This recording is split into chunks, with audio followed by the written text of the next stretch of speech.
Welcome. Our guest today, Nathaniel Diaz. Oke, halo, nama aku Dias, NIM 182-20051, mahasiswa jurusan STI ITB.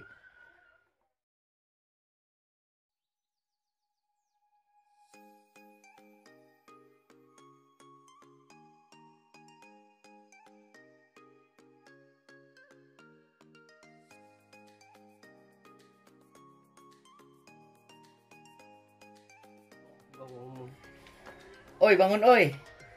Tidurnya cuma buat narasi doang. Oh iya, sorry. Jadi menurut lu pengalaman selama mengikuti perkuliahan di ITB tuh gimana sih? Oke, jadi kita rewind sedikit kali ya ke awal. Jadi pas tahun pertama aku, ITB tuh ada yang namanya TPB, yaitu tahap persiapan bersama. Jadi di mana mahasiswanya tuh mempelajari mata kuliah kayak nge-rewind materi SMA gitu, kayak kimia, kayak matematika atau kalkulus atau fisika. Tapi ada juga mata kuliah yang khusus buat penjurusan nantinya. Di setiap fakultas tuh beda-beda. Dan juga ada namanya pengenalan komutasi yang dimana semua mahasiswa di tiap fakultas tuh dapat, tapi bentuknya kayak beda-beda gitu. Nah, memasuki tahun kedua atau semester 3, kan udah masuk jurusan tuh. Tapi di semester 3 tuh dari tahun pertama sampai semester 3 itu masih full online, masih full daring gitu. Terus udah memasuki semester 4 dan semester 5 sekarang udah mulai full luring, tapi ada pilihan buat hybrid juga. Jadi proses pembelajaran ideal yang harus diterapkan selama perkuliahan itu gimana sih? Oke, jadi menurutku pribadi proses pembelajaran yang ideal diterapkan tuh harus semuanya full luring, karena biar mahasiswanya datang ke kampus, datang ke kelas, dan bisa ngelihat dosennya secara langsung dan bisa mendapatkan materi secara langsung. Nah, biar untuk meningkatkan antusiasme dan mengurangi rasa bosan, dosen tuh harus memberikan hands on yang bisa dikerjakan dan wajib dikerjakan oleh para mahasiswanya gitu.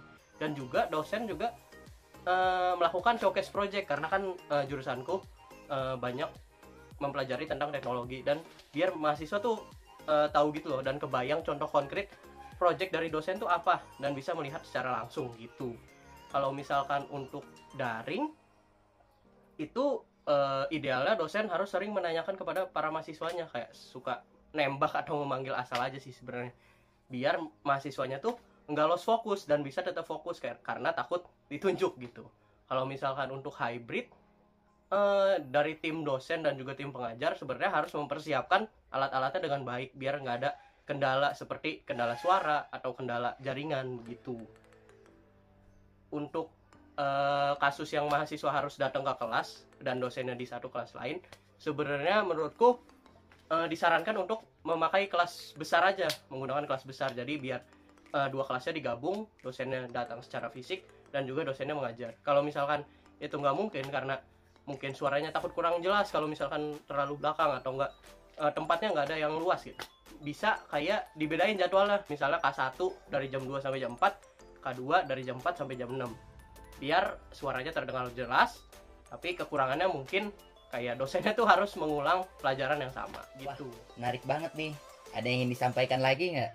Oke, mungkin kesimpulan atau intinya aja kali ya. Jadi semua proses pembelajaran yang sudah disediakan oleh tim dosen itu nyatanya udah dilakukan dengan usaha dan niat yang maksimal. Karena dimana kita ketahui dosen tuh ingin memberikan yang terbaik bagi para mahasiswanya agar mendapatkan materi yang tepat dan sesuai juga, materinya juga bisa tersampaikan dengan baik gitu. Namun kembali ke diri mahasiswanya masing-masing. Jika kendala masalah kayak masalah teknis gitu sudah diatasi, apakah dari sisi mahasiswanya sudah siap untuk mengikuti pembelajaran dengan semangat dan antusiasme yang tinggi tanpa kendala yang dapat memunculkan rasa malas ataupun menurunkan motivasi belajar dari mahasiswa. Nah, proses pembelajaran yang baik dan ideal dapat tercapai jika seluruh komponen pada seluruh proses pembelajaran dapat menjalankan segalanya dengan effort yang maksimal, adanya rasa saling menghargai dan menghormati, serta dapat memaksimalkan segala kondisi dan situasi yang ada. Dan juga tidak lupa interaksi antara dosen dan mahasiswa harus terjalin dengan baik juga gitu. Mungkin segitu aja yang dapat aku sampaikan. Terima kasih.